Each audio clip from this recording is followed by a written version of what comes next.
তদন্তের বিষয়।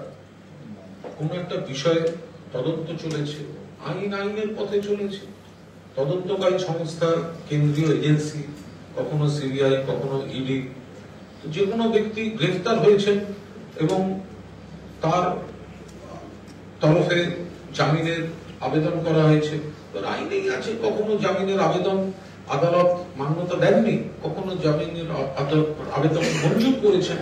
তাহলে এটা নিয়ে কোনো রাজনৈতিক মন্তব্যের তো কোনো অবকাশই নেই।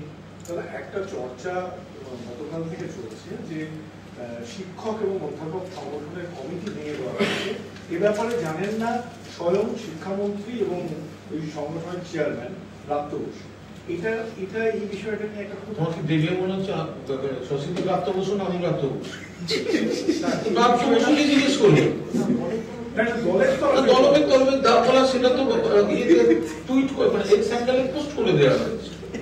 ফলে এবার বাকি যদি কারোর কোনো নির্দিষ্ট প্রশ্ন থাকে কনসার্ন ব্যক্তির কাছে করবেন, যে দলের তরফে যা সেটা তো একদম পোস্ট করে দেওয়া হয়েছে যে উইথ ইমিডিয়েট এফেক্ট এই হয়েছে, ফেস্টিভ্যালের পর এটা হবে। এর বাইরে কে কখন জানলেন না সেটা তো এখানে যারা আছে ডক্টর ফাজামা আমি কি করে বলবো। বিজেপি কর্মী অভিজিৎ সরকার খুনের ঘটনায় আজকে আরো দুজনকে গ্রেপ্তার করেছে। বিলম্বিত, শীত ঘুমে চলে যায়, ভোটের আগে ডিস্টার্ব করার জন্য বিজেপির নির্দেশে এইসব করা হচ্ছে।